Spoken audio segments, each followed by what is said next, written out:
one result of the repeal referendum victory has been that it's thrown Northern Ireland's backward laws into the spotlight. It's massively contributed to the pressure on the British government to intervene in Northern Ireland to guarantee both marriage equality and abortion rights.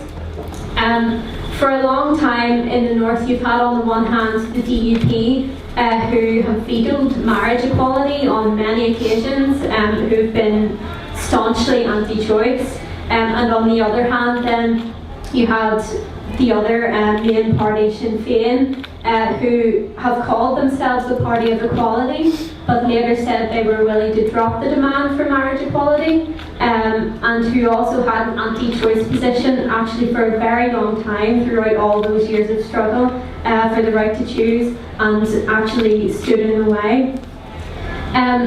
There's also the fact that, especially in the North, Sinn Féin have the capacity to try and associate the pro-choice movement as a whole with sectarian politics. Gerry Adams, for example, has described equality issues as the Trojan horse that Sinn Féin will use as a cover for another agenda, basically.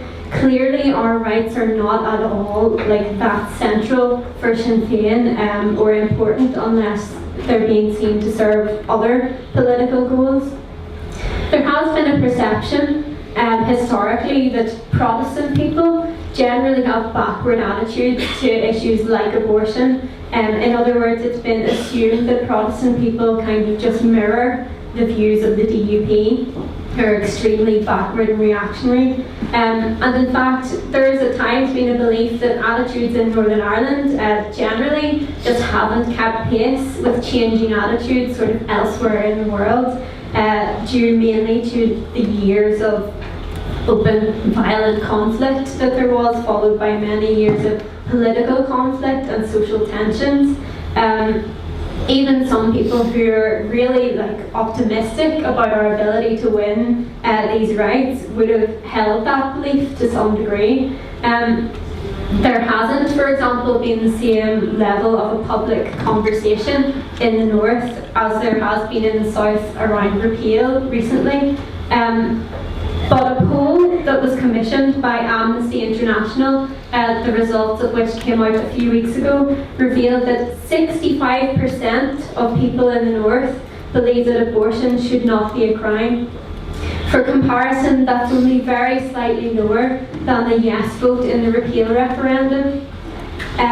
One statistic that flies in the face of some assumptions is that 67% of DUP voters believed abortion should be decriminalised.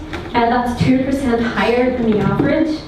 And for me, this just really reflects how people are driven behind parties that they don't really support at all, because they support the ruling party of the other side even less. And they remember the role that those groups played in the conflict.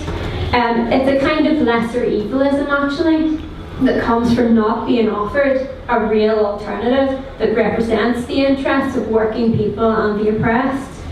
The local Stormont executive doesn't exist in the North at the moment because the Orange and Green parties couldn't reach an agreement that would have allowed power sharing to happen.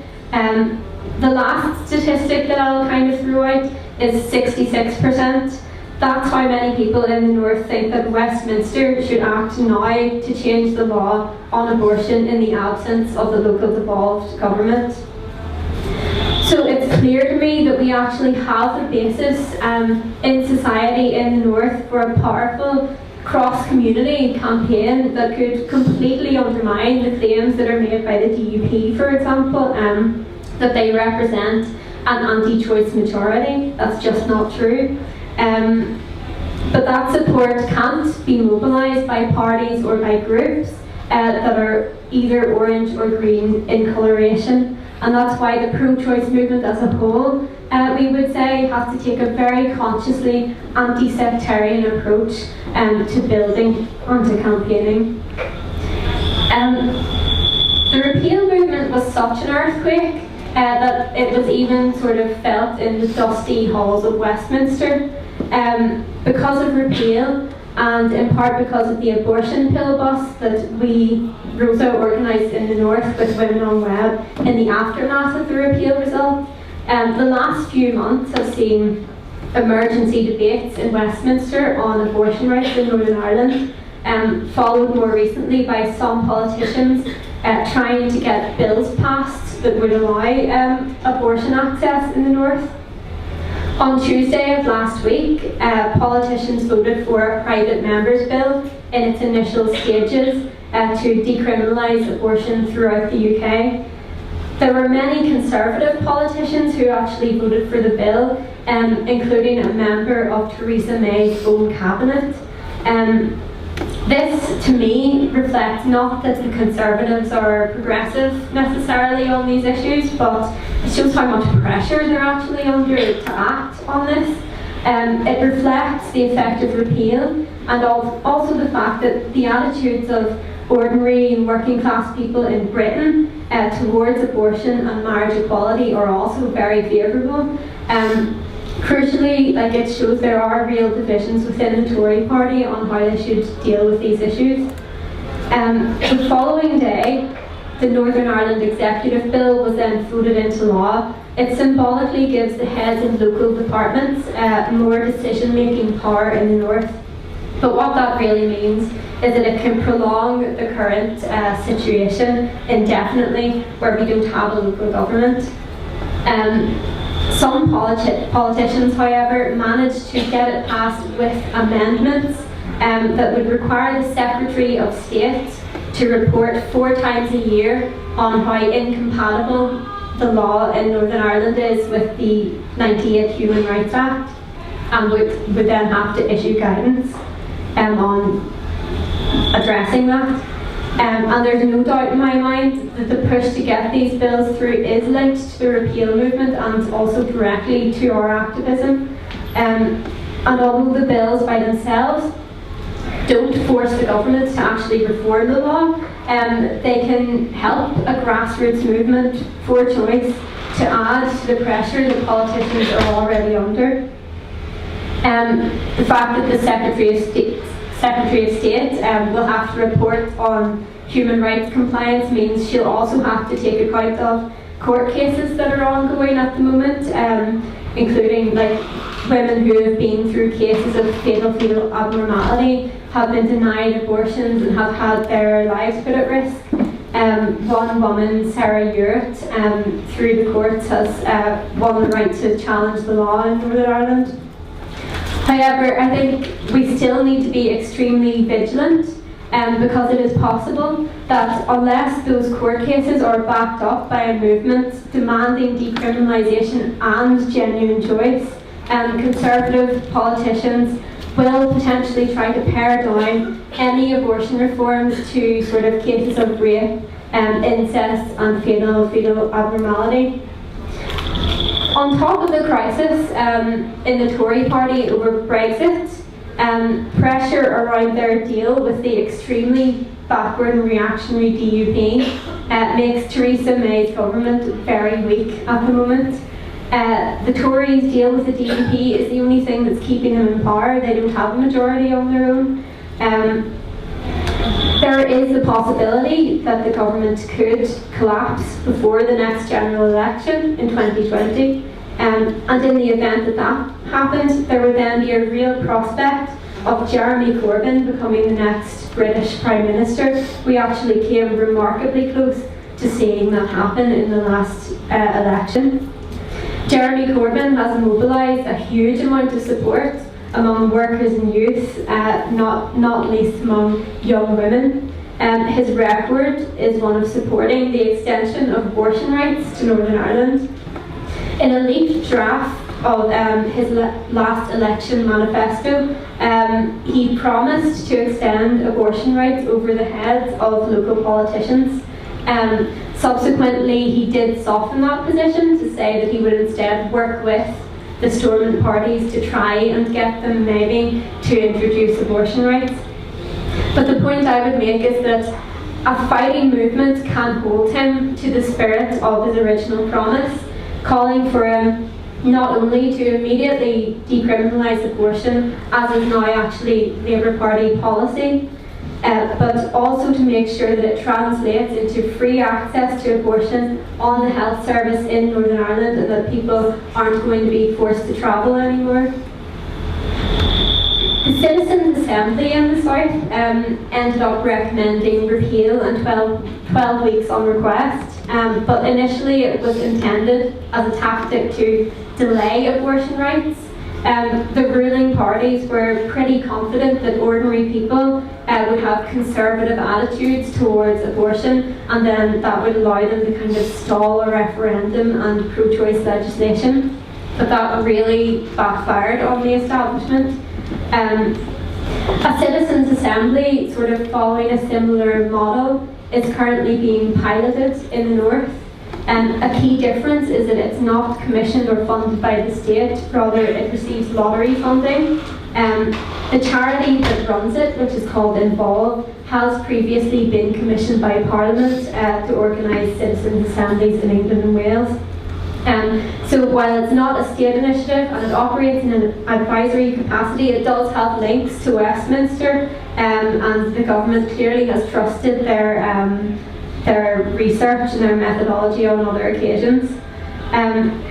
So provided that people are actually chosen at random and it really does mirror society at large, then the recommendations of that assembly could have some weight. It's not absolutely guaranteed that that assembly will discuss decriminalising abortion or marriage equality. That's part of the problem with the fact that it's from within the voluntary sector, is that the agenda is set by an advisory committee which isn't accountable to sort of any democratic or state body. So it's possible that it can focus on other contentious issues or legacy issues surrounding the Troubles, but it's not unlikely that marriage equality and abortion rights will be on the agenda. Unlike in the South, a referendum isn't required to change the law in the North, though some politicians have suggested one. We already know that a significant majority favour decriminalisation, so we think that a referendum could certainly be used as a way to delay changing the law. But nonetheless, if there is a referendum, we can be absolutely confident that with a genuinely cross-community mass campaign, we can win. And just in closing, I think the Stand With Her protests that happened around the time of the Ulster Rugby rape trial were a key example of how things in general are changing. People's consciousness is changing. We refuse to accept a situation where 94.4% of reported rapes in the North end with no repercussions for the accused. Only a fraction of those reports ever make it to trial. And the vast majority of rape and sexual harassment cases are never even reported. And statistics in the South are similar. And that's happening at the same time that women have been given jail sentences in the North for using abortion pills. So could there be, hypothetically, an example of someone becoming pregnant as a result of rape, using abortion pills, being given a jail sentence, and their rapist getting off scot-free? These issues are all linked because there's a growing awareness that actually the system is rigged. There were 10,000 people protesting on the streets of Dublin after the verdict in that trial. There were 1,500 in Belfast. There were protests in other cities all around Ireland. There were angry chants of "Sue me, Paddy," after Paddy Jackson threatened to sue anyone who said they supported the young woman. There was complete disgust at how the courts had treated the young woman. For example, they passed her clothes around the jury as evidence, to inspect them for tan stains, because there was some correlation between her wearing fake tan and her consenting to sex. There's frustration as well with the school system because we have no sex education. That is also a reality in the North, where religious institutions typically set the agenda in schools. Increasingly, young people and workers are realising that that the fight is never over, that the system itself is guilty, and that the fight will only be over when actually we pull out oppression at the root, until we build a united movement of workers and all oppressed groups that is capable of getting rid of the capitalist system and all of its rotten ideas and transforming society on the basis of socialism and real equality.